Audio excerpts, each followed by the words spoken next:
Mac, I don't know if anyone's ever done this before, but I thought of something. Yeah. Can you pitch me an idea or an invention? It can already be a thing. I don't care. Just pitch it to me. Just anything at all. Anything at all. All right. So one of my favorite inventions and ideas is really just the U.S. finally coming around to the rest of the world. Goo, there's something called the squatty potty that you put underneath your seat on the toilet, and it raises your leg height, your knee height up, so you're squatting and therefore in a better position to do some doo-doo. And it's really an efficient experience. I've been using it for nearly, I don't know, a decade now? I don't know when squatty potties came out, but it's something that I use every single day that I didn't use the whole rest of my life prior to it. What are you doing in my swamp? Shrek Tank. Okay. All right. Okay. Instead of Shark Tank. Yeah. Shrek Tank. You got to bring the eyes a little closer together there. I slapped this thing together real quick. You're on a real I needed the binge visual. with construction paper these days. We'll get into that in your sack. Do you think SNL is going to steal that from us because we just Shrek did Tank. that? Shrek Tank. I like that. Yeah. Shrek Tank. All right. It's like Shark Tank. Yeah. But it's Shrek. I think the Donkey. Squatty Potty might have even been on Shark Tank. It was on Shark Tank. All right. How about that? Puss in Boots. How many people are on Shark Tank? Did you introduce me to the Squatty Potty? I did actually, yes. Yeah. How about that? How many people are on Shark Tank? How many 4. sharks are there? 5? 5. Okay, so we have 3 4. on our Shreks. It might be 4. It's either 4 or 5. Lord Farquhar. And then you got to go Fiona, right? Yeah, she's the princess, right? You might even push Farquhar off and bring in the fairy godmother. Mm-hmm. Because you don't want too many dudes up there. She can grant wishes. That makes sense. I like that.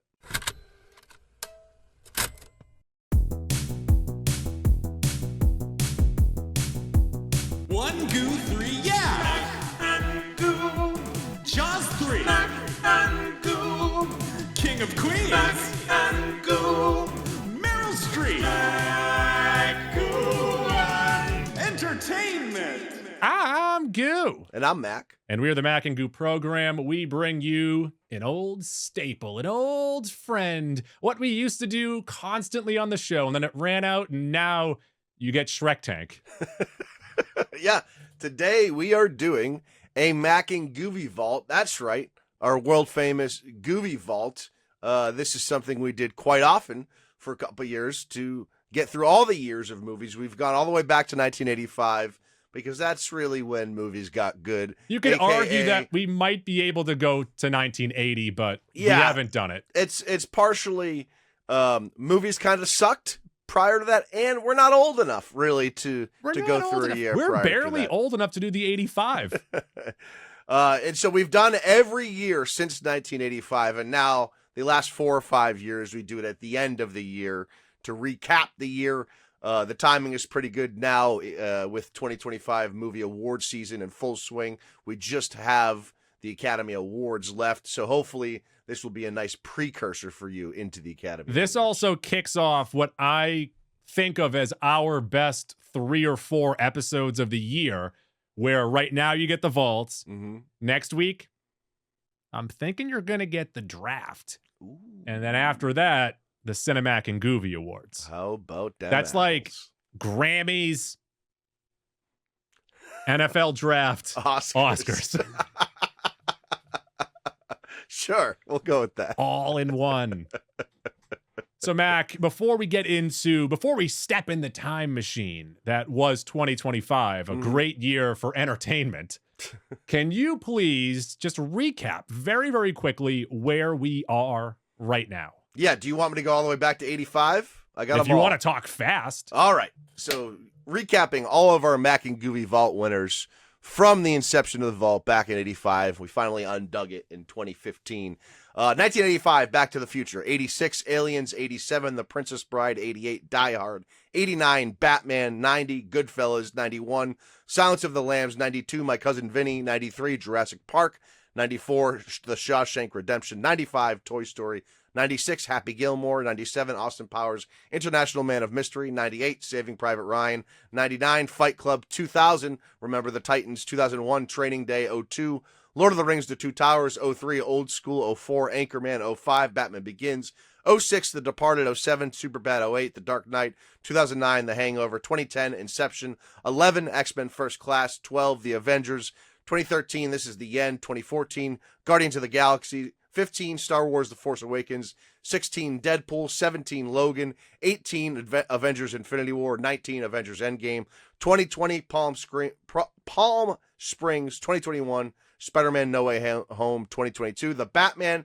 2023, Oppenheimer. And 2024, Dune Part 2. Now, before you get mad at us, we didn't pick those movies. The voters did. Yes, just to recap, the whole reason this is done is Goo and I, we like to argue. Sometimes we like to agree, but sometimes we like to argue. So ultimately, we give you, the listeners, a poll at the end of this episode of 4 movies from a given year, and you vote on it, and you tell us what the best movie of the year is. So we narrow it down to 4, then it's up to you guys.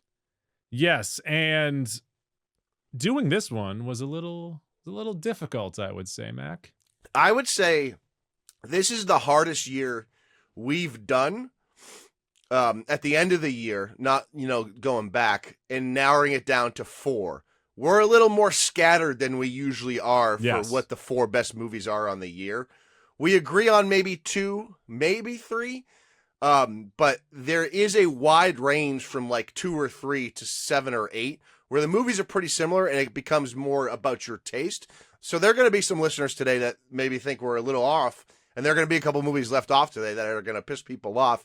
But listen, ultimately, after 10 years of doing this, right, after going back 40 years on the vault, I like if there's a tie, you lean with the one you like a little more, The one movie might be as good. This is our vault. These are the ones we like. This is the Mac and Guvie vault. It's not about Oscar night. It's not about them. It's not about the box office. It's about the stupid shit that we like. And I think what you found, especially when you go back to the 80s, 90s, and 2000s on this vault, a lot of those are the movies that end up being the most rewatchable movie from the year. And that plays into this too. Also, as you were reading off that list, I realized that we were doing a rewatch of all the vaults, and we just happened to stop in 1991, roughly 5 years ago. I have that list too in a doc, so we can get back to that. We should probably do a couple of those, yes. Or if not all of them. Yeah. They're all movies that we like. That was the point of this. Yeah. Yes, sir. So, Mac, let's go ahead and take a step back in time. You're traveling back through time. Not physically, but mentally. With Mac and Goo. In the Mac and Goo time machine. So watch your step. For you never know what will be thrown into the Mac and Guvie vaults. The year 2025. Some things about 2025, Goo. You want some fun facts from 2025? Yeah, how much was bread? It's a great question. I don't buy bread that much. All right, how much was milk? Great question. I don't buy milk that much. How much was gasoline? Great question, Goo. I think gasoline's just under $3 right now, maybe like $2.90. Well, the year is 2026. How much was it in 2025? Good question. Maybe just over $3? I don't know. I don't pay attention. Oh, we should also get back to the tier books. We've done one of those. Those are the fun facts about 2025. All right, so what we always do here, we dishonorably discharge at the start of it the movies that we didn't really care for. And I only have a handful that really stick out to me as things that I truly did not like from the year. And number one with a bullet, because of the wasted potential, is Anaconda. Yeah, I think you called it the worst movie of the year, and I'm not going to disagree with you. There's a movie I hate more than this, but the same reason. I mean, I hate Smurfs more, but Smurfs. The same reason you hate this is sort of the same reason I hate my most hated movie. And Goo, these dishonorable discharges for me. I have 5, so I thought you were about to say that my dishonorable discharges are presented by, and you had a sponsor that you didn't tell me about. I've classified this tier of movies as these made me want to punch my own face. Oh. Anaconda's in there. Anaconda was one that we got a little too excited for, I'd say. Jack Black, Paul Rudd, a bit of a meta idea. Don't forget about Steve Zahn. It's something that probably should work, and boy, did it not. It was pretty bad. Pretty Terrible. bad. Yeah. Pretty bad. Very Waste annoying. of talent. Very Waste of my frustrating. time. Yep. Speaking of waste of my time and pretty bad and waste of talent, Goo, the movie that I have on the worst of the year because of all of those things, Jurassic Park Rebirth. It is completely pointless to watch this movie. It adds nothing to your viewing experience, and it doesn't help the Jurassic Park world whatsoever. I have it in my muddied middle because I like them shrinking the group, giving me new people that I don't care about, and doing more of a scavenger hunt dinosaur adventure. Yeah, I just want the dinosaurs to win. How about we do that one? Also, just do real dinosaurs. We don't need mutants. Dinosaurs are dinosaurs on their own. True. You know what's a Good. dinosaur? A dinosaur. Good. What else do you have in your dishonorables? I hate Smurfs. The animated Smurfs movie, I thought, had no rhyme nor reason to why it was invented. They hid the fact that James Corden was the lead voice in the movie. I had to be surprised by that when the movie started. I'm like, oh, maybe he's background Smurf. No, he is starring Smurf. Also, we need to just accept that Smurfs don't need to come to real life. They don't need to be these animated things that are now in real life. We don't need Smurfs in real life. If you want to do a Smurfs movie, we don't need more, but just tell it in Smurfland. Tell it in the village. Yeah, hang out in Smurfville. Whatever the fuck it's called. I don't know what it's called. Also, M3gan 2.0, another movie that I did it for a YouTube user who asked me over and over again to watch Megan 2.0 because we kept talking about it. I watched it. I despise how cool it thinks it is. It is just a generic piece of garbage. Yeah. So those are two movies I didn't see, and I wasn't particularly keen on them as it was. Goo, this is a movie that was billed as one of the worst movies of all time, and I actually think it's better than it was billed. Still one of the worst of the years, and made me kind of want to punch myself in the face, but not one of the worst of all time. The Electric State. The Electric State with Chris Pratt and Millie Bobby Brown was pretty bad, but it had like two redeeming scenes, which is more than Jurassic Park, which is more than Anaconda. So I can't justify putting it as the worst of the year. Did you watch Swiped? Swiped? What is on Swiped? Hulu? It's about the creator of Bumble. No. She also she started at Tinder. I'm not sure how much of this is true. Okay. And I feel because she also, I think, still has like a disclosure thing where she can't say certain things. So it's like the unofficial story of it. I just feel like a lot of parts are missing in this story. Yeah, yep, that makes sense. And not really a story anyone's particularly interested in anyways. Goo, of the 50 or so movies I've watched last year, there was one that I had a very confusing relationship with. The movie Caught Stealing, Darren Aronofsky, starring stealing Austin Butler. Once, but I was 5. Teased a fun premise and had a good cast. Aronofsky's kind of hit or miss, but Austin Butler's, bona fide star now. And it has got to be one of the worst written movies I've ever seen. Now, Austin Butler's great in it. Everyone else is acting in a different movie. Everything else going on in the movie is so stupid, so dumb. And I was so frustrated with it because you can see where this movie could have been great. There's a lot of people, actually, not a lot. There are some people that have it on like year-end lists of best movie of the year. It's one of the worst. It's pretty bad, and it made me want to punch me in my own face. Want to hear my reaction to it? Yeah. I respect whenever you thought something was going to happen, and then there was a twist, and it didn't happen. There's a lot of those in the movie. Okay. Like you thought someone was the bad guy. Nope. You thought that our heroes were going to live. Nope. You thought that Austin Butler would be a good baseball player on the screen. Nope. Nope. Nope. The final movie from 2025 that made me want to punch my own face, Tron Ares. Tron Ares, a sequel 15 and years. You love Tron. You're the Tron guy. I don't love Tron. I love Tron Legacy, the second one. Tron guy. No one asked for this movie. No one wanted this movie. No one wanted Jared Leto to star in it. It is 10 years too late. Mm-hmm. It's not very good. It's very uninteresting, and it's just CGI bloat. It's bad. It's a bad movie. I know it's a children's movie. I didn't care for the SpongeBob movie that came out this past year. Okay, all right. Didn't have that SpongeBob charm, but granted, this is the SpongeBob charm I'm looking for from like the early 2000s. I think they've just kind of lost that. Sure. The only other one, so these are probably both in your, like, I've forgotten about their muddy middle stuff, but like Death of a Unicorn and Captain America Brave New World, I thought both of them were not very good. Oh, I might have not had Brave New World on my list. Because you've forgotten about it. Yeah. Hell yeah. Yeah. Yeah, no, I understand what you're saying. I liked Death of a Unicorn more than you did, but I'm not going to tell you it was a great movie, and I'm not going to try to get anyone to I watch also it. really want them to, with Death of a Unicorn, Anaconda, Cocaine Bear, I just want a straight comedy. I don't Sure. need a creature feature schlock B-movie comedy. We've gotten too many of those recently. They aren't great. Just give me an actual comedy. We don't need comedy and. Just do comedy. Give me a comedy. And then a movie that it was pitched to me as like the rom-com that's flipped on its head. You're not going to be able to figure out what happens at the end of this movie. It's pretty obvious from the beginning what was going to happen, but there was a twist in this. And if you do not want the twist from The Materialist, they should call it The Material Twist. Flip ahead 30 seconds. I've already talked about it once on the podcast. My favorite moment of the year. This is now, out of the last 3 years, twice that a Dakota Johnson movie has captured everything that I want from a movie. Sure.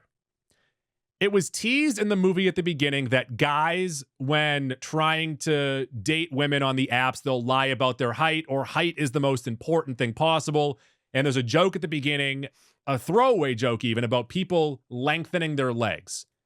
And then there's little breadcrumbs. There's little scars on Pedro Pascal's legs. Mm-hmm. And it is finally revealed about an hour 20 in that Pedro Pascal had his legs broken. And they inserted 6 inches of rod in there to make him taller. I forgot about this. And I was on a plane and I lost it. I was so happy. I was uncontrollable. I completely forgot about that.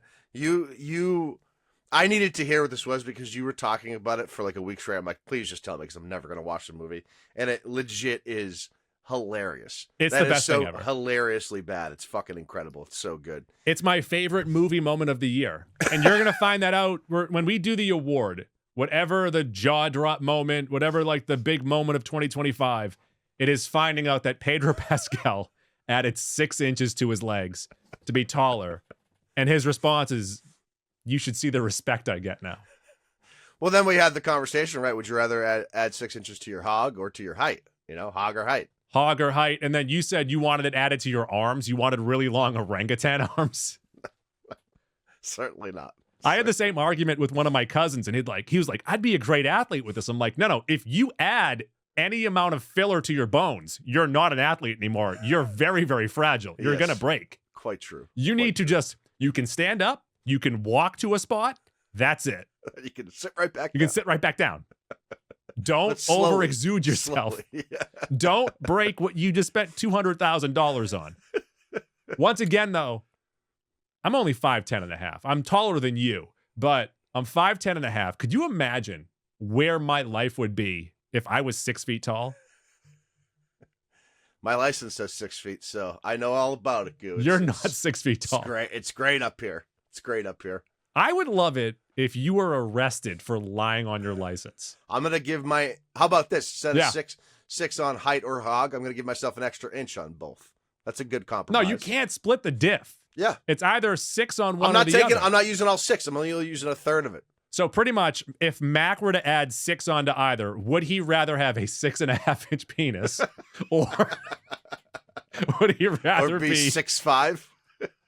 Would he rather be 6'5.5"? Goo. Yeah. My next tier.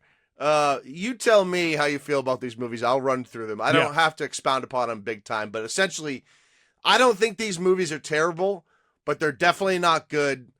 But I don't have really strong feelings about them. I'm just like, okay, I saw some qualities that I understand why people might like them, but then other stuff where I just say, this isn't for me. I haven't even gotten there yet. There's one. How many effing tiers 7. do you have? I've got 7 tiers, Goo. Oh, Jesus. In this tier, Goo, Spinal Tap 2, Happy Wait, hold Gil- up. Tier weight of 7. Bang. Bang. Spinal Tap 2, Happy Gilmore 2, a Minecraft movie, The Naked Gun, You're Cordially Invited, Frankenstein, and Freakier Friday. These are all movies that had some good scenes, movies that were either way better than they probably should have been or much worse than they probably should have been, but weren't bad. I'm not just saying peace. I'm also not telling you to be quiet. This was our elementary school be quiet thing, right? Yes, it was. Okay, Sure was. I held up 2 fingers. It also means F you back in England because the French would try and steal fingers, right? Sure. So that you couldn't use your bow and arrow. All right. We'll ask Davey on over the weekend. Yeah, He'll have the information off the top of his dome. certainly. He's an archer. So you mentioned the Naked Gun. I would have it above this. I thought, while no laugh out loud, there's a couple like pretty good jokes. I thought it was consistently funny. Yeah, I thought it was pretty lazy. You know what I think's you're lazy? I think you're lazy. But again, like, I didn't hate it, so I'm not going to argue about it. You know, like, that's one of those things. Fine, he liked it way more than me, so be it. And then let's talk about Freakier Friday. Mm-hmm. While I also only have it like 25 on the year, we both agree this was the best the movie could possibly be. Mm-hmm. And I thought it was as fun as it could possibly be. It was way better than it had any business being. It's still not good. No. It's not a good movie. No. But it's as good as it could have been. It was not a bad experience. We need to give it as much credit for that as possible. It Yeah. met as high, it exceeded what we thought it could be. And we were expecting a dishonorable discharge. Yeah. And it wasn't that. No, It was not and that. like, how do you make something that's freaky 2? How do you make 2 freakier? 4. Great question. Great 4. question. Yeah. 4 body swaps. Square it. Now, I'm assuming they're going to make a 3rd one. How do they make it freakier? Do we go to 6 or 8? Do we go by 2s or do we keep doubling? Yeah. Do you go 2 to the 3rd power, or do you? I'm going gonna to say that we square keep 3. I'm going to say that we keep doubling until we get to the 5th movie when it is, 8, then 16, 32, when it's There you 32. go. Now we get a whole field, a whole tournament. It's going to be, we're not going to know who anyone is anymore. We're going to lose track of all the characters and who they're And supposed then to at be. the end, they're just like, I was supposed to be. And you're like, oh, all right, I kind of picked up on that. And then in the 6th one, where we get to 64, it turns out they're all just playing pretend. None of them actually switch bodies. Yeah, they're just having a And the grand old previous time. 4 movies were all lies. It's all been a prank. Yes. Yep. And then Ashton Kutcher walks out. It's punked With his Von Dutch hat. with his Von Dutch hat. And then Jamie Kennedy also. They've swapped bodies. The 5th Freakier Friday movie. Is a mashup of Punked and whatever.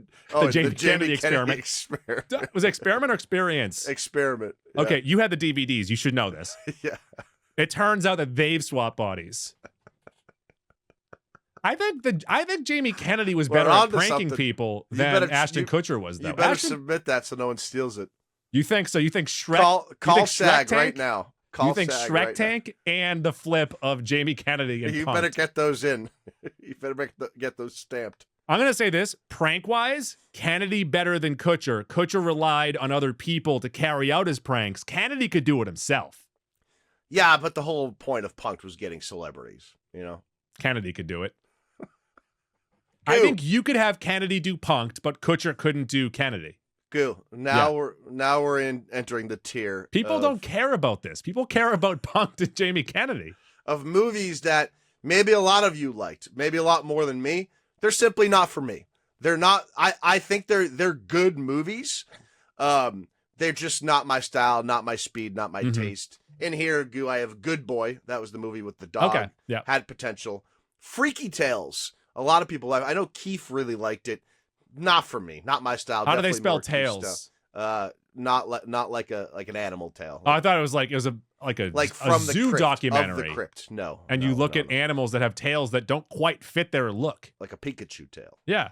Okay. Well, sure. Pikachu's tail does fit his look, though.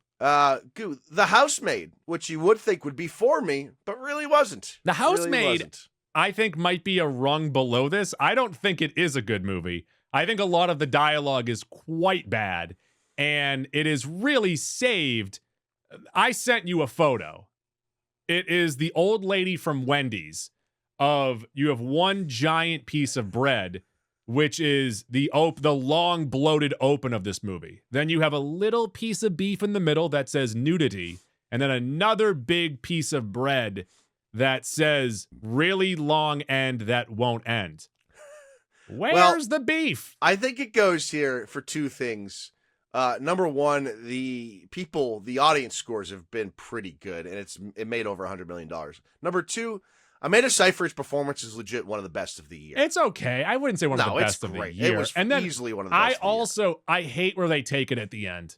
I hate the little thing in the movie's not for me, Goo. I'm not going to argue for the movie. You could, if you want to argue it down a tier, so. And they're going to make sequels now because it made a lot of money and probably won me the movie draft. But Housemaid, I got to do that math. Goo, 4 movies here that a lot of people have these in their top 10, 12, or 15 in their year-end list, and I just think they weren't that good. They have really good performances. Maybe the script's a little off. The ending's kind of weird. These 4 movies, Black Bag, Begonia, If I Had Legs, I'd Kick You, and Eddington. They all have really great acting, but it's sort of like, what's the point? What are we doing this for? Eddington has 2 great performances, but ends up being incredibly boring. If I Had Legs, I'd Kick You. Rose Byrne's tremendous, but it has this quality of it like Aronofsky's Mother. Remember that movie? Yeah. That's one of the worst movies I've ever seen. There's too much open to interpretation. I get what it's going for. It's not an enjoyable experience. For me, that movie's not made for me. I'm not a mother with trauma. I saw one of my favorite tweets of the year earlier. I reposted it, and now I will never think of that movie the same. They said that If I Had Legs, I'd Kick You is the most Troy McClure sounding movie that has ever been nominated for an Oscar. And now all I can think of is Phil Hartman. Hi, I'm Troy McClure. You might know me from If I Had Legs, I'd Kick You. Rose Byrne is great. So if you love her and you want to see a great performance, that might be the movie for you. But I don't think it saves the movie. Begonia, you and I have largely liked the Emma Stone Yorgos combo. Kinds of Kindness killed me.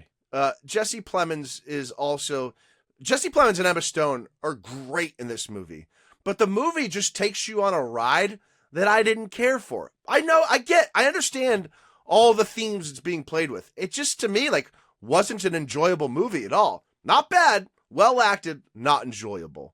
And then finally, Black Bag, you had Michael Fassbender and Cate Blanchett, and the trailer for this movie is great. This movie is not great. Can I talk about some of my bad movies? Not bad, but like in the middle, not the ones that I hate, but the ones that have not been mentioned so far that I think have kind of been lost on the year, really. Yeah. I actually did enjoy Dogman quite a bit with my son. It swept his imagination for a couple months or so. I thought that was fine. Mission Impossible: The Final Reckoning. I hated the treatment of Tom Cruise, his character Ethan Hunt, brother of Mike, in this movie, where every piece of dialogue that everyone said to him was as if they were talking to Jesus. Yeah, but if you go off the prior 7 films, he sort of is. Also, I was speaking to one of my wife's cousin's husbands who, that's the lineage. Yeah. And he is in the military, and he's specifically a diver. And I asked him, I'm like, have you seen Mission Impossible: The Final Reckoning? And he's like, I haven't, but you're the 10th person who's asked me if I've seen it. And I'm like, that's because we all need to know if he'd survive that submarine. Oh, no, there's 0% chance of surviving that. I'm not taking your word for it. I'm going to take his when he gets around to it. I have been in water before. I don't know about that. You naturally float, so I don't know if I can. I have donned SCBA before. Not SCUBA, scuba, but I have donned SCBA. What is SCBA? Self-contained breathing apparatus. The U adds underwater. Self-contained underwater breathing apparatus. So of the two of us, you're more of an expert than I am, but I'm still waiting on Brandon's response. And then once he gives me that outweighs yours. Okay, that's fair.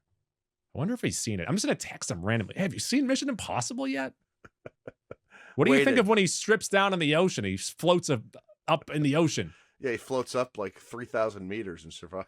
I liked the performance from Robert Pattinson and Mickey 17. I do think it's forgettable. I do think it's a very much over the top, but I really liked that meat scene where he's eating in front of everybody, and I like the back and forth between himself and himself. Mm-hmm. Does Stranger Things 5 count? No. Well, I'm saying the finale because it's a movie. It's 2 hours and 10 minutes long. I'm not putting it in here. Letterboxd D let me put it on my list. Oh, just to get so you could get to 40. Well, I'm at 42, so eat shit. Let's see here. So a movie that got a lot of pushback. I'll say pushback. After it came out was Lilo and Stitch, the live action Lilo and Stitch. And much like Freakier Friday, I thought it was as good as it could have been for being a live action Disney remake. But the people out there going nuts about Ohana meeting family and how could Nani give away Lilo. Once again, raising a child is extremely difficult. And it would have been irresponsible of her she's 16? 16? Like Whatever that, it is, yeah. 16, 18, until she's like 30. It would be irresponsible of Nani to try and raise Lilo as pretty much her daughter. By them putting the neighbor in the movie, we're spoiling it, by the way. It's a child's movie. Eat shit. By them putting the neighbor in there who's pretty much a part of their family, and then also a portal gun where Nani is able to go back and forth from California to Hawaii. Weird that she goes to California to learn about marine biology when she lives in Hawaii. Yeah. But she's not giving her away. She's still there. I feel like the people complaining didn't see the movie. I also think the people complaining specifically about that have never lived life and don't know how complicated life can fucking be. Like, those people have no experiences in life for that to be their main complaint. For the full 90 minutes, however long this movie is, I was just kept on saying to myself, give away the child, please. Yeah. And she didn't even she didn't put her into the foster system. It was better for both of them. It was better for everybody. Yeah. You're very passionate about Lilo and Stitch. I get suggested the weirdest shit on all of my social media accounts. And that was one that I got a ton on Facebook over the summer. It's fair. It's fair. You know what I did like? What's that? This much like Freakier Friday. Is this just my Freakier Friday as good as it could have been? So here some of the movies you're mentioning, Goo. Maybe I'll jump in. No, here. Let me say mine first. Okay. Well, the tier that you're talking about with a lot of these for me is my fun but flawed section. Okay. Karate Kid Legends. Oh, God. Karate Kid Legends. We bring the Han and we bring the Miyagi together to create our own new form of martial arts. Mm-hmm. Daniel LaRusse is back. He's going to teach them the Miyagi side of it. You got Jackie Chan, the Han side of it. And then a big karate tournament at the end. Have you ever seen that at the end of a movie? I don't think so. Ever. Yeah. Underdog. He learns how to do this by making pizzas with, is it Pacey? Pacey's in the movie. Joshua Jackson's in this movie. Really? Yeah. He's the guy that owns a pizza shop. He has a daughter that is then the love interest of the young karate boy. And Joshua Jackson's a boxer and he gets caught up with the mob. All right. Fair enough. So they marry Han, Miyagi, and boxing into one form of killer fighting style. Goo, we're going to enter into my top 30 here with the fun but flawed. Everything here is in my top 30 of the year. Okay. All of these I liked to some degree. A lot of people may have liked them more, but these are good movies. I think they are. One of Them Days. This was the SZA. I like that too. Keke Palmer movie. I thought it was a little overblown and not as funny as people promised, but it was fun. It was also, like I said earlier, straight comedy. It's just a comedy movie. Straight comedy, and it came out early in the year. Another comedy movie that I thought was good enough, but it was mainly because of Keanu Reeves, is Good Fortune. I thought Keanu Reeves had some funny lines in it. It's about something serious, but it gets a little preachy. Aziz Ansari gets into that sometimes. Yeah, it is kind of his lane. Mm-hmm. I had Death of a Unicorn here, but I understand you liked it less.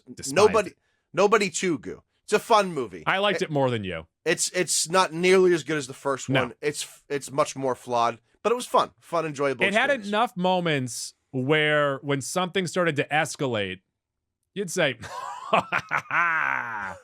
"Did you see it?" I don't know if it had enough of those. Did you see it? It had two. With people or by yourself? I don't remember.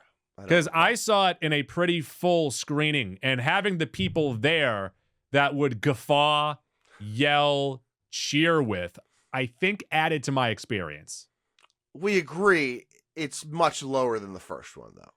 Yes, it doesn't have the bus scene, but it does have a Home Alone theme park at the end.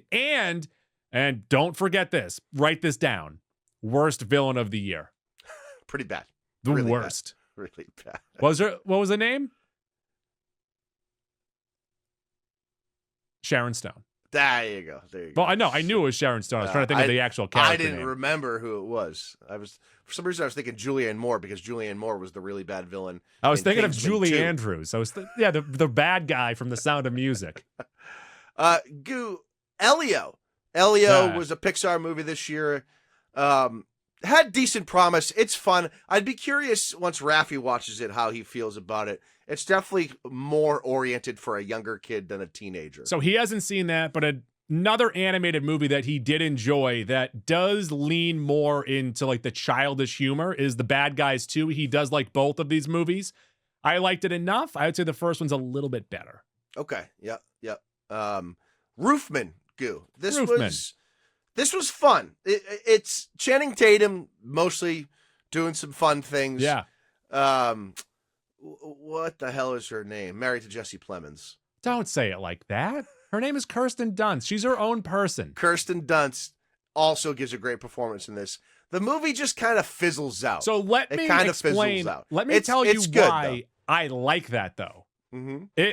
So like you said, it's realistic. It's realistic. But also it lulls you into a sense of security of it just feels like, okay, this is life now. Yeah. But then at the end, it kicks back up of like, oh, no, don't forget this. Don't forget this part. I really like how that happened, and I have it in my top 10 on the year. Really? I really enjoyed Roofman. Well, I had it in my top 26, Goose. So that's the same, because you've seen so many more movies than me. Goose, Song Sung Blue, I just watched last week. How are the wigs? You love wigs. The wigs are wigs. Wigs are always going to be wigs. Can you put that on the DVD wigs cover? The wigs. wigs are wigs. I had a tough time with this because this was close to being really great in one of the better movies of the year. It just like middled it being not serious enough and overly like it just didn't walk the fine line that it needed to. I walk a Kate lonely Hudson road. is great. Hugh Jackman. Oh, she was nommed, wasn't she? Yeah. So so the way Smashing Machine gave us 100% of Blunt and Dwayne Johnson. Yeah. I actually wanted more of Jackman and Hudson on screen. You get it a lot in the first half of the movie, and then it just, I don't know, it didn't quite deliver on the promise there. Another one here that I think wouldn't be at the top, but a movie that I did enjoy, Novocaine. And I like the premise of it almost more than the execution. And I thought the twist it showed itself. And that might have ruined the second half of the movie for me. Yeah, I liked it. It's in this tier for me too. It was pretty enjoyable. It was better than I thought it was going to be. But it's not my favorite Jack Quaid movie on the year. Oh, is that a tease? Yeah, it's a tease. I'll just say it right now. My number 8 movie on the year. I loved Companion. I liked Novocaine more than I liked Companion. I loved Companion, and I wish that I didn't know what the twist was when seeing it. Going into it blind, I feel like that is a really fun thing that happens. It does get a little silly by the end, but if I were to recommend something of like, just look at the title on HBO, click it and watch it, Companion. I felt like the first half of Companion was great. Mm-hmm. The final 30 minutes was really subpar, whereas Novocaine, it just kept getting better as it went on. I disagree. I think it's the other way around. I prefer Novocaine. You just said you didn't care for the end of Companion. But I also said that Novocaine, I didn't like the second half, not just the final third. Fair enough, Goo. Mickey 17 I had here as well. I think you might liked it a little less. Lilo and Stitch I had. Goo, a nice rom-com that The Materialist? I wish it was better. The Materialist? It's not. It needed a little more substance. Eternity with Elizabeth Olsen, Oh. Miles Teller. I was supposed to watch that like every night of the week about a month ago and just never got around to it. It's good. It's Okay. good. It's just like not memorable. It's a good premise though. You enjoy it. It's a good premise. It's just not very memorable. Because it answers the question of Titanic. When Rose goes to heaven and she's like, "Where's Jack? I'm frothing at the mouth for Jack." And then her husband shows up, "I've been married to you for 50 years. Then she's like, "Get the hell out of here. The old guy Bob, whatever the hell your name is. I want Jack. I want Leo DiCaprio." It's a good outing for Callum Turner, who, if you haven't seen, he's pretty good at it. Yeah. He's married to Dua Lipa, so that should tell you all you What? need to know. I didn't know that. Yeah, pretty good, right? That's pretty good. You know what? Pretty good. That's real good. That's real Real nice. strong. A movie that it's good. It's a good movie. It was a fun time. It was a good sports movie.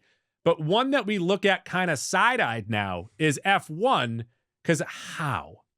How did it receive a nomination for Best Picture? Once again, good movie, good sports movie, a little bit of old man porn. He has to explain how to drive cars to all these kids. He tells, is it an astrophysicist, how to design a car?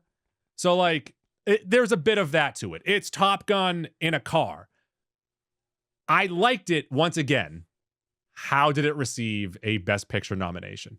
I agree with you. Now, don't get me wrong. It's in this tier for me. I actually have it number 15 on the year, but it's like 2 full tiers below what Best Picture nominees should be at. It's enjoyable. It's fun, but it's like 75% of what Top Gun Maverick was. This almost seems like, and maybe I'm completely wrong about this, was Top Gun Maverick, was it nominated for Best Picture? I don't think it was. I don't think it was. And I feel like they're trying to make up for that. Give Or they're Kaczynski trying to a make little up for nod, yeah. years of not putting a big blockbuster film in their best category. And they're like, this made a lot of money. Let's do this. It's a well-crafted movie. Don't It get me looks wrong. great. And Yeah. once again, I liked it a lot. Kicking off my top 21 on the year. Is this a tier on its own? Top 21? No, we're still in the fun but flawed section. Still in the F1 tier. This is below F1, if you ask me. K-pop Demon Hunters. It's good. It's good. Dominated the year. I understand why kids are loving it. Yeah. Fantastic song. I never want to watch it again. I never want to watch But it. if you were to say what was the movie that represents the year 2025, what is it? It Not might be this. K-pop Demon I mean, Hunters. Zootopia 2 made like $8 gazillion. Yeah, but this is on Netflix. And True. so this was on Netflix for months, went 2 to months. theaters, and still Yeah. made $25 million in a Yeah. weekend. No, it's. I understand why people love this movie. Yeah. I enjoyed it, didn't love it. So be it. How to Train Your Dragon, the live I action never ended up seeing adaptation. this, yeah. Surprisingly good. Okay. Surprisingly good. A lot of these live action adaptations aren't great. You know what helps it? I've never seen the animated stuff. Mhm. So I go in blank slate. I enjoyed this movie. I enjoyed it about the same as Demon Hunters, but I always lean live action. I went into Ballerina wanting to enjoy it as much as a John Wick movie, but the inclusion of John Wick in it just annoyed me. That's fair. But there were 2 or 3 action scenes, like her going through that warehouse and with like the grenades. I thought that was a dynamite action scene. I did like that when she faced off with John Wick, you're expecting, are they going to have her beat John Wick? No, John Wick is just like, stop. Like, he's just like patting her on the head, like, stop it. Like, get out of here. And she had no chance against him. So credit where credit is due. But I wish that they just had this set after John Wick 4 and not just in the middle of 2 and 3 or 3 and 4, whatever. You gotta get away from Keanu if you're gonna keep making those. Yeah. The Keanu. last 2 movies I have in this tier, the other ones you've already touched on, Companion, Novocaine, Final Reckoning, and F1. One movie I liked more than most people. One movie I liked less than most people. I have Weapons in this tier, Goo. The first half of Weapons is fantastic. The minute they introduce the Aunt Gladys character, Yes. it goes so far And down. everybody loves her. Everybody loves that character. I I thought it don't was like stupid. it. And once again, if you don't want spoilers, skip ahead 1 minute here. I don't like the fact that when the character stepped on screen, you said, I bet it's her. Also, as we're getting closer to finding out what she did or how she did this, at least for myself, I'm saying to myself, I hope it's not witchcraft. And it's witchcraft. I think witchcraft and her is the least interesting possible end to what that movie could have been. I think the intriguing aspect of the children all running away. I'm not a huge fan of the non-linear storytelling of each character one at a time. I would have just preferred that all mashed up. But it's just the end of it. I hated the end. See, I liked the non-linear part, and then we just get to the point when Gladys comes in, where the movie just slowly starts to trickle down and down, and it literally gets worse every minute from there on in. The first hour and a half is fantastic, and I was really enjoying and trying to figure out what was going on. And then as it unravels, so did my interest. And I was pretty disappointed by the end. I was disappointed by honestly, Weapons. I didn't love Weapons. Yeah, I fully agreed there, Goo. The final movie in my fun but flawed, before we get to the best of the rest, Yes. Goo. The Running Man. I thought The Running Man was fun, but flawed. You thought it was The Funning Man? Yeah, there you go. I like that. I thought The Running Man was okay. I thought it was too generic and boring, where obviously I would say it's better than the 1987 one, but the 87 one has some incredibly bad pieces of dialogue or action to it that makes it more memorable. Okay. I think there's nothing memorable about 2025's Running Man. It was fun, but flawed. I don't think it was fun enough. And then the last movie that I would have here outside of my top 10, and I guess you have it a little bit higher, is Smashing Machine. Yeah, I have it just a smidge higher. So you're into your top 10. I have 9 movies left before we get to our top 4. So we're in my top 13. Okay. My baker's dozen. I'll lead it off with The Smashing Machine. I thought that both Dwayne Johnson and Emily Blunt deserved nominations for their performances. The movie certainly fell short, I think, of the promise and where it was leading. But there's 2 or 3 scenes in this movie, one in particular, that I was fucking gripped and on the edge of my seat.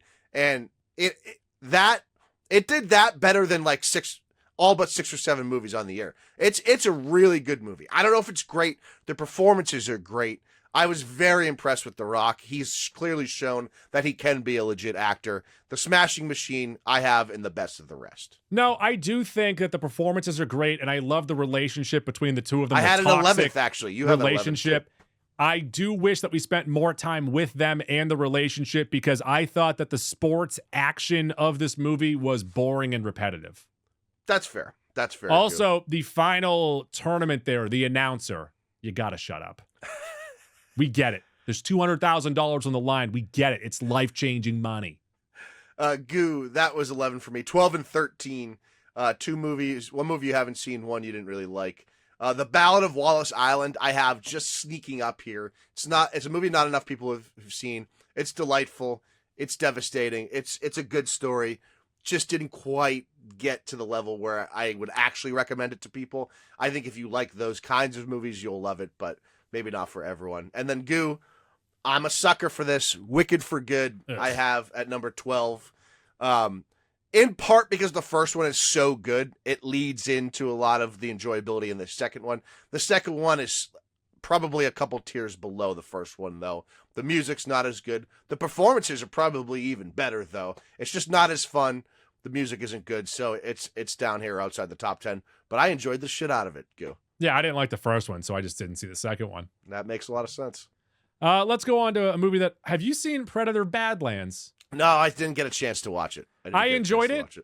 They flipped it on its head. We're now following a predator who is actually the prey. Yeah, all right. Okay. He also has half of Elle Fanning on his back. I tried to watch it like a month ago, but the version I had available to me was in Russian, or the subtitles were in Russian, or whatever it was in Russian. So with no English subtitles. You don't really need the language anyways. I couldn't do it. Well, I enjoyed it. Then we go on to a pair of superhero movies, and I believe that you and I have these flip-flopped to whether you like more than me, but Fantastic Four, First Steps, I enjoyed. I like how they jumped right into the middle part of a story. It was not the origin story, and it's also leading us into where Doomsday is at this moment. And then a movie that I think is a little better because it's a little bit different than what we've seen from Marvel, the found family team up of Thunderbolts with pretty good end. I like that. Yeah, you're right. We have these flip-flopped. So Yeah. I'll get to them in 1 second. Let me get my last one and the best of the rest out of the way. This is my number 10 movie on the year. Warfare, written by Alex Garland, written and directed by a fellow that actually went to war. I forget his name. It's super realistic. If people have PTSD from this sort of thing, maybe not for them. It's emotional. It's not an easy watch, but it's really good. It was, when I left the theater watching that, I'm like, wow, that was pretty fucking great. Like, that was not what I was expecting. So if you're into realistic war movies, Warfare's for you. I have Thunderbolts here at the end of my best of the rest tier. I think of the 3, tentpole superhero movies we got this year, it was third, and that's not trying to put it down. It's just, it's fighting a losing battle based on what the other 2 had to I thought it had a and were different doing. feeling than what we've gotten from other Marvel movies. I agree, I like that and that's other what feeling. made it really enjoyable. It's Yeah. a really good movie. I had it 8th on the year. I have so it it's 6. So it's strong, The group dynamic there is great. They ping pong off each other so well. Florence Pugh is awesome. It just was a smidge below the other 2 for me. And then Goo, as you brought up, Fantastic Four. This opens my honorable mentions here. I have 4 honorable mentions before we get into the final 4 we're going to talk about. I actually have Fantastic Four 7th. I have it 7th as well, but it's behind. Okay. I actually considered it for the final spot in the final 4 here. I think it's that good. I think the possibilities are great. I think, which, maybe doesn't speak to what the movie actually did, but the movie was a fucking blast. The performances were great. It was good. I liked it. Out of the big 3, I'd have it in my 3rd. That's all. I had it number 1 out of the 3 Okay. On the year. So we just see it differently, but that's okay. And then Goo, I want to talk about this movie. You know what? I'll get to this one before we get to the other 2 outside, because these are the 2 you still haven't mentioned yet as well. There's a Korean film called No Other Choice. And by the way, we're at the point where I'm in the 37-38 dog range. So these are great movies. Yeah. I recommend them to everyone. Every movie that I've mentioned so far on my list, all 42, at least 38 hot dogs. No Other Choice just left American theaters last week or the week before, so it should be hitting a streaming service sometime in the next month. Like I said, Korean film, American subtitled. The Koreans are making a lot of good films this last decade. It is great, Goo. It's great. It's a fun idea. The premise is, if I could sell you on it for a second, it's focused on employees in the dyeing paper industry in Korea, in part because no one uses paper, and number 2, a lot of things can be automated. Is it like The Office? Workers. And now all these laid off workers are competing for 1 or 2 jobs. So how do you guarantee you're going to get the job? You leave them no other choice. So it's like a little bit of like a fun sort of murdery movie. That and doesn't sound fun. It's a dark comedy. Mm-hmm. There's a legit family dynamic here, like that gives the story some heart. I highly recommend, if you don't mind subtitles, watch No Other Choice. And then Goo, I have 2 honorables left before we get to the top 4. I assume the same 2 Same as me. And these are movies that we argued should probably be in the final 4, but we said we're Mac and Goo. We don't do things that other people do. Yeah. These 2 movies are Sinners and Marty Supreme. 2 Best Picture nominees. Timothy Chalamet is nominated for Best Actor. Michael B. Jordan's nominated for Best Actor. These movies are great. Sinners was much better than it had any business being. Marty Supreme is absolutely dominated by Chalamet. They're just movies, for me, I do not see myself rewatching. And when you're deciding between these top 4 or 5 movies, that matters. I have rewatched Sinners, and I liked it less on the second viewing. The magic's worn off a little bit. The first viewing was unbelievable. Once again, with Sinners, the first hour, I think that you have a beautiful, just hanging out down south, 2 brothers trying to open up, a local eatery / juke. I like that story. And then you get to the vampire stuff that I like. That's fine.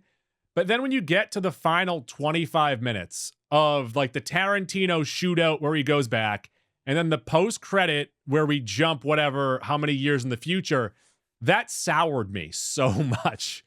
You know what? I didn't mind that. To me, it was just really uneven, because you open with the Native Americans chasing Jack O'Connell's vampire character. That's unexplained. It never gets back to it. It makes no sense not to go back to it. Like, to me, it's clear there was another 10 or 15 minutes cut out of this movie that would have made it better for me. I know it's a longer movie. It was a little uneven. And you're right, the end gets a little just ended at the church. I loved the finish with Smoke. Where the movie leaves off right there, I thought was brilliant. Then you get to that sort of, essentially post-credit, but still part of the movie, which was cool I and didn't fun. need the shootout, though. I don't know. No, the shootout was. I liked where it I put would smoke. end it right at the church. Yeah, I mean, we disagree, but I think that the point is there's enough. Not wrong. There's enough questions being raised about the story itself that I think it just knocks it down below the top Marty 4. Supreme ruled, by the way. Yeah, Marty Supreme was great. So Yeah. if Sinners was your favorite movie of the year, I don't blame get it. you. Yeah, I get it. There's so much in it to love. Yeah. It just fell outside the top 4 for me. Marty Supreme, was pacing to be maybe my favorite movie of the year, and the final 25 minutes or so, I just didn't like Whereas it. I did I like the just final didn't 25 like minutes. it. I liked the And ending to of the me, movie. if this had an uncut gems like finale, it might be. I don't know if anything's going to unseat one battle after another. Spoiler alert. It might have been number 2 on the year for me. I think I have it 4th maybe. I picked 2 other. I might this, have but it slightly higher than one battle. I enjoyed this, and I love the magnetic performance that Timothée Chalamet gave, and I also loved the girlfriend in this movie. Who's the Odessa actress? Azion. Amazing in this. She's and then all fucking, the fact that she didn't get nominated characters. is insane. I love that hustle scene. Why are you giving Kate Hudson a nomination and not her? I don't That's know. insane. I don't know.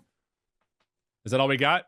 All we got for That is it for honorable mentions. All right, let's go ahead and get to this is the time of the show where you listen to us repeat things that we've already said over the past year, and you decide what is the best movie from 2025.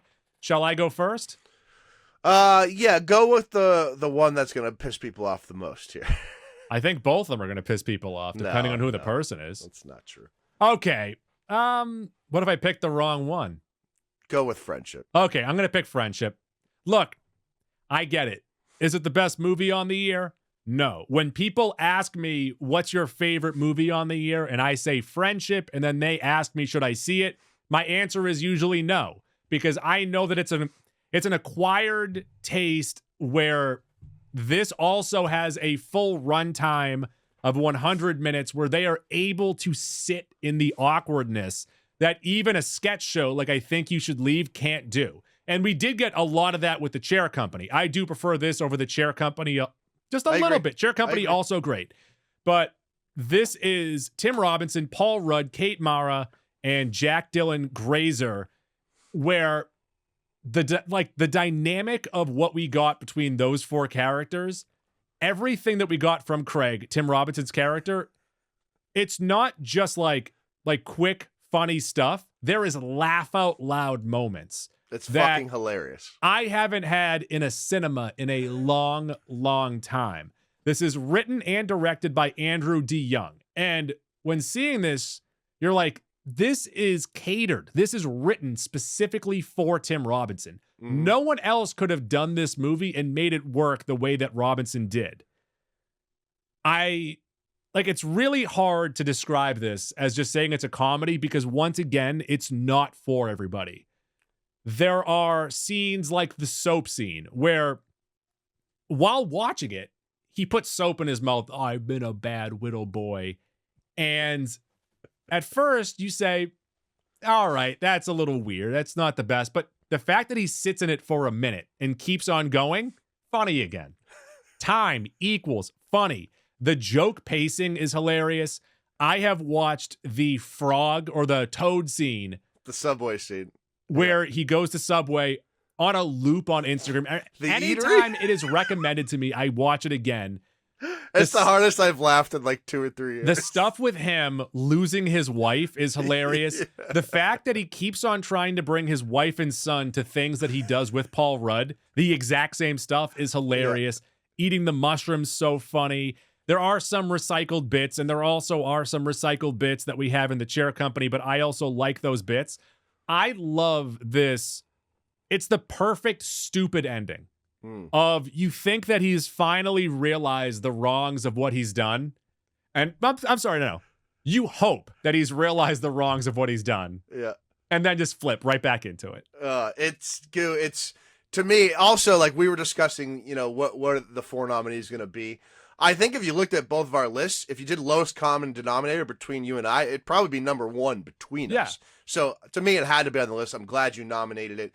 Also, you mentioned him. You got to give Paul Rudd his flowers for being able to take a step back here and allow Tim Robinson to shine here, because it doesn't work without Paul Rudd's straight man.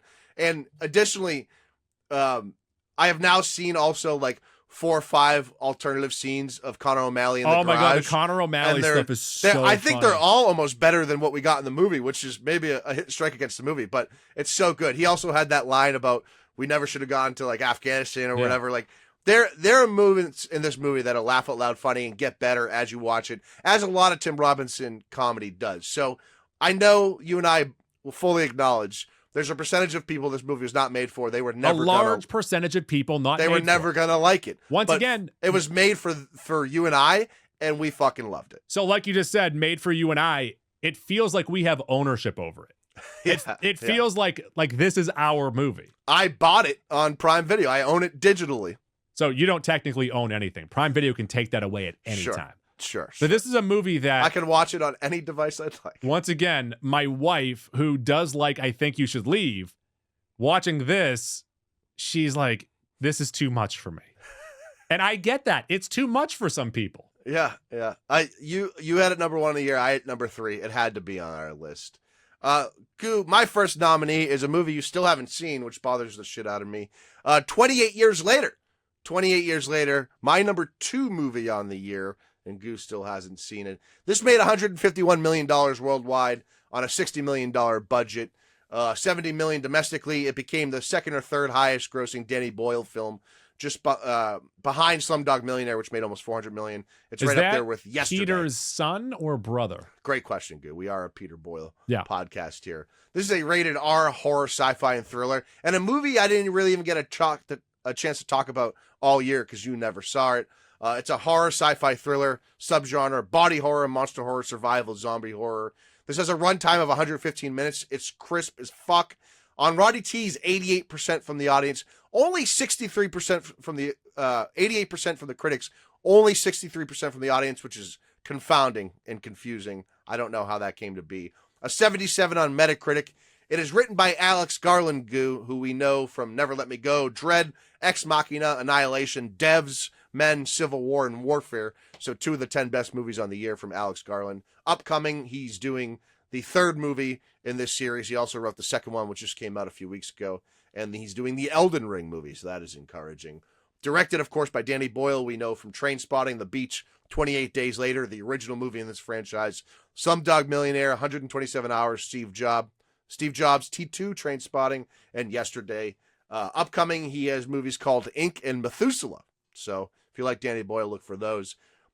Synopsis for 28 Years Later. A group of survivors of the rage virus live on a small island. When one of the group leaves the island on a mission into the mainland, he discovers secrets, wonders, and horrors that have mutated not only the infected but other survivors. So if you do not remember the original premise of 28 Days Later, it is not, in fact, really a zombie virus. It's this thing rage, and people are infected with it, like turns something off in the brain, and they're just enraged the whole time, which is why the quote-unquote zombies are so different in these movies and sort of better.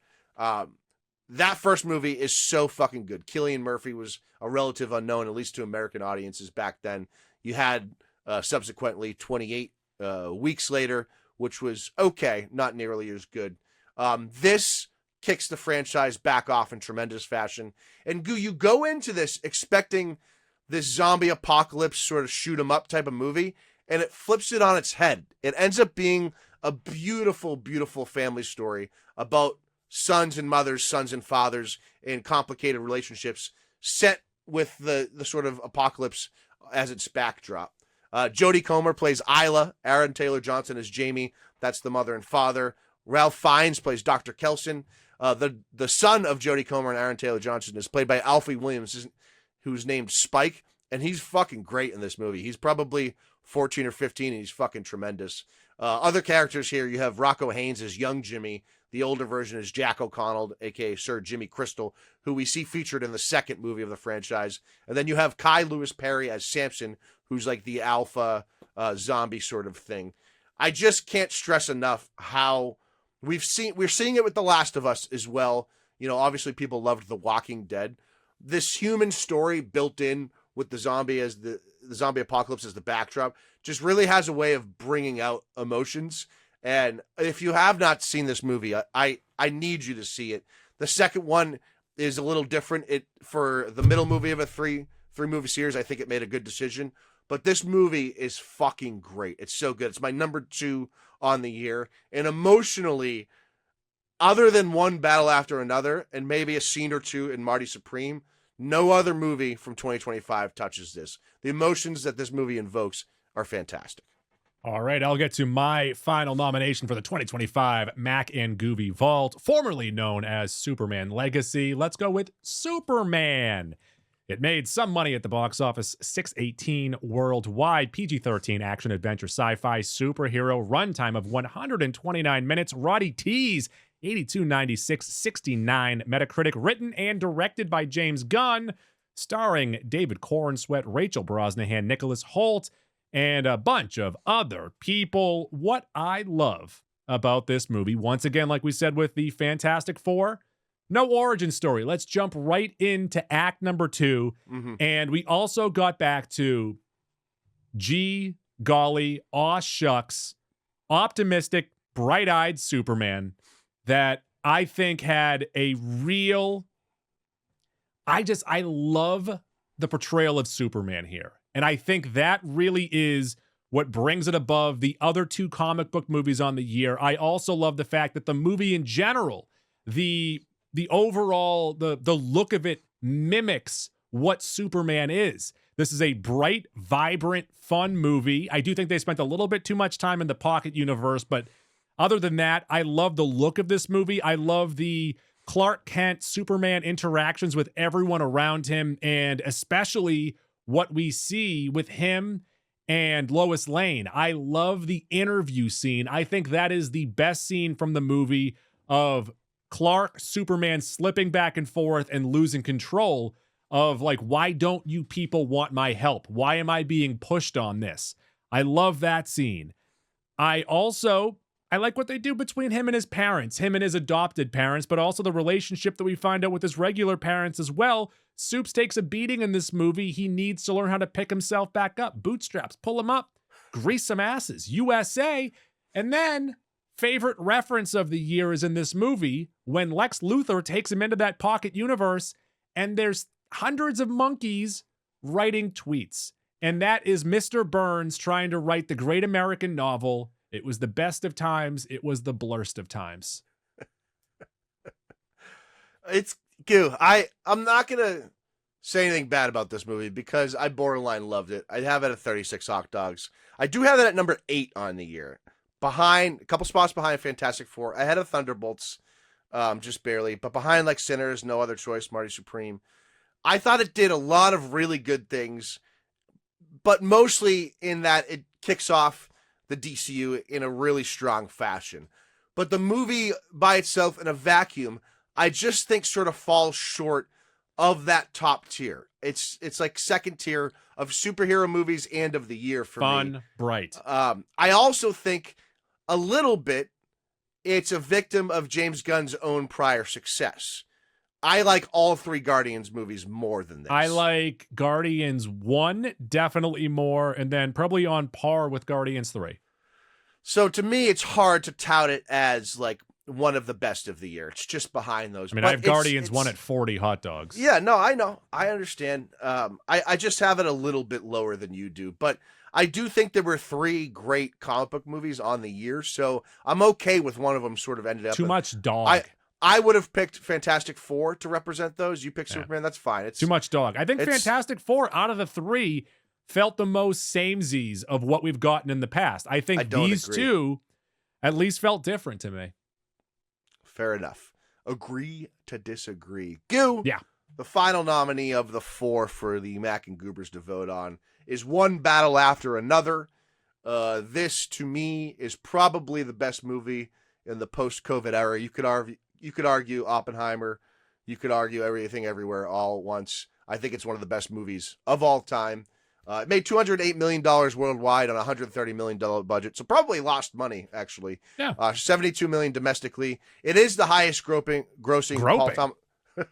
Oh, no. There is some groping going on in this movie. Yeah, quite a bit. It is the highest grossing Paul Thomas Anderson film of all time by almost triple, so good for him. It is a rated R action, crime, drama, and thriller. You're also dealing with some action epic, dark comedy, an actual epic, action and actual epic, and political thriller. And it seems like the people that did not like this movie, Goo, hate that there's political elements of it and really miss the fact that the political elements are a background to paint the family in the foreground. So be it. If you didn't like it, you didn't like it.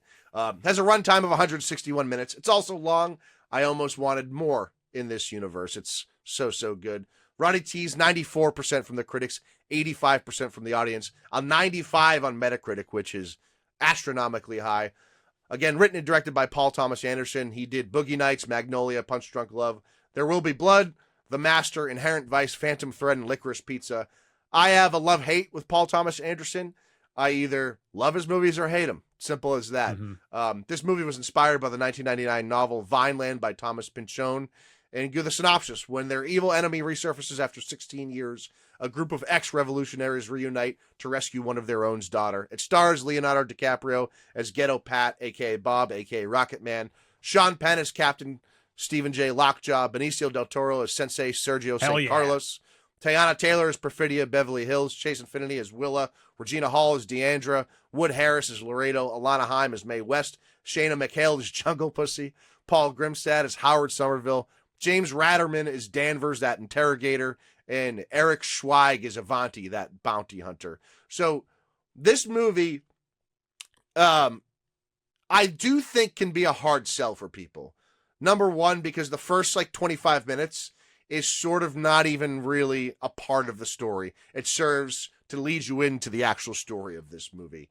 And somehow, some way, Teyana Taylor has garnered a Best Supporting Actress nomination from that. And she's probably going to win. But all that said, I have this as the best movie of the year, 40 Hot Dogs. I think this movie takes you on such a roller coaster ride, both emotionally and on screen in the final 10 minutes when you're going over it is up and down, the rolling hills. Leonardo DiCaprio gives such a nuanced performance amongst, this chaos in its backdrop. Sean Penn is one of the more memorable villains we've ever gotten. Benicio del Toro. Over the top on Sean Penn. Sure.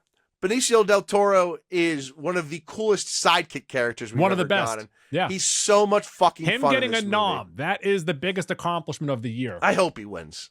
Just getting a nom. That's enough. I'm okay Sure. with that. Chase Infinity, also her first big screen appearance. Rookie of the year. She's fucking tremendous. Awesome. She's so fucking good in this. And she stands tit for tat with Leo DiCaprio, with Sean Penn. She's asked to do a lot in this movie, and she delivers. The emotions of this movie are so good. And the pacing of this movie at over 2.5 hours is crazy good. I've seen this movie 3 times already now, Goo. Have you seen it in VistaVision? I still haven't, actually. I know. You What a miss idiot. on my I thought my you were an art school guy. It's just so much fun, yet devastating and heartwarming. It's playing with so many emotions. It has a tremendously satisfying ending, and it really it does everything that I want a movie to do. It takes you, it is a pseudo real world, right? They are dealing with some real world themes, but it does what I want a movie to do. It removes me from my real world for 2.5, 3 hours, places me in this world, gets me to buy into everything going on. Yeah. And it just absolutely crushes it. So not to poke holes in a movie that I do think is one of the best of the year, I do think it took a little bit of the gray area out of if one character is a bad guy or not. It just pretty much said, no, this is the bad guy. Don't think too hard about it. I did think it was a smidge too long. I thought the pacing was a bit off. You say that, Goo, but there was the bad guy. There was much worse people above the bad guy, so I don't agree with you. Just because you're grading on a bell curve doesn't mean that the one bad guy isn't. But that's so the layers of this movie is why I think it's so good, because yes, Sean Penn is outwardly bad, but there's actually nuanced to what he's doing and what he's thinking and what he's saying. But the way that it's portrayed is almost too over the top for me. to really feel that nuance. Fair enough. The pacing I thought was a little bit off at the end. I do think it went on a little too long. And then I could have spent hours in those hills. once again, and it's not the movie's fault anymore. This is the fault of Anders Holmes, I believe it is, on the Workaholics podcast. This is important. Once he said that he believes Shia LaBeouf should have been in the Leonardo DiCaprio role, I can't stop thinking that I want to see that version of the movie. That's insane to me. Absolutely. You insane. wouldn't watch Shia do that? No, not in this role. No. You know that Shia hates holes? I don't think he would have been nearly as funny as Leo is. Shia is hilarious. Even Steven's hilarious. So the first 25 minutes of this movie is, serves as a lead in, but like barely even a first act. Once Leo crawls through that tunnel and gets going, this movie is fucking amazing. Every second of it.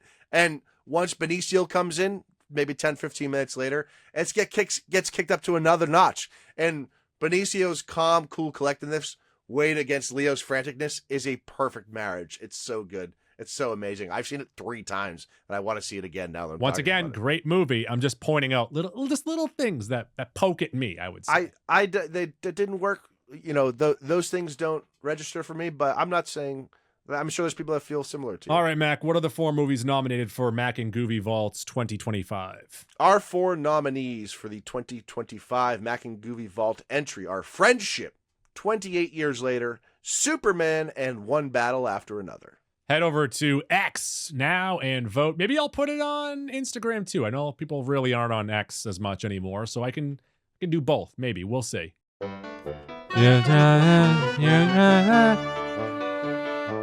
Let's get into Mac-Sack. And Mac-Sack could be anything. It could be a boat. And Mac, I will let you take your sack and heap me with praise for my work with construction paper.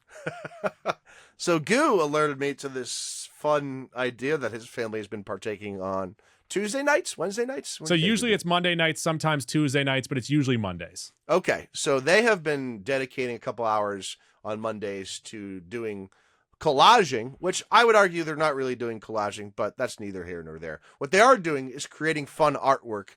And do you guys have a theme going into it, or is it freestyle? No, it's whatever you want to do, whatever you've been thinking about over the past week. Sure. Go ahead, cut out construction paper, glue it together, and make what you think is art.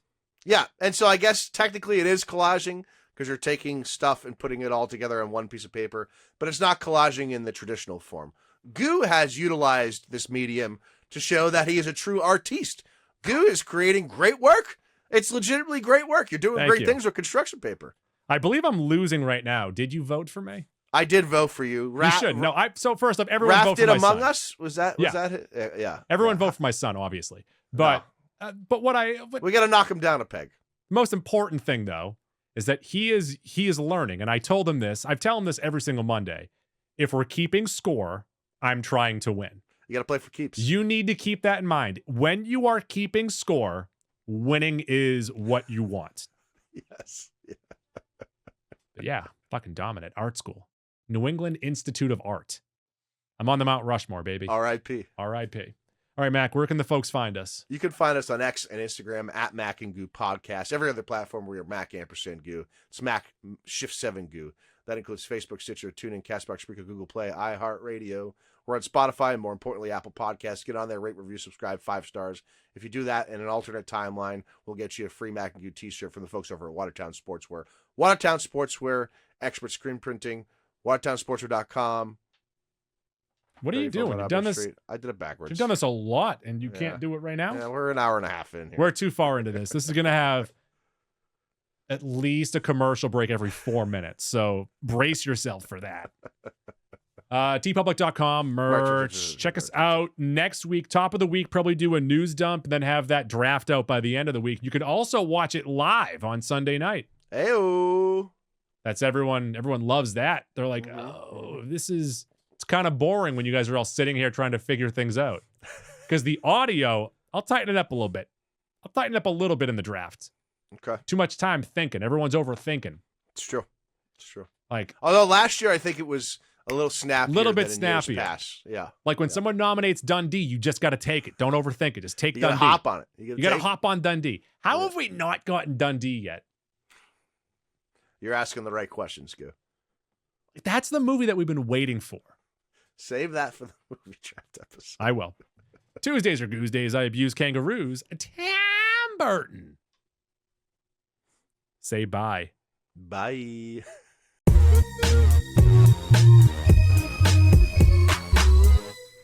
Please flip the cassette over to side B to continue the adventure. Now it's time for girls jumping on trampolines.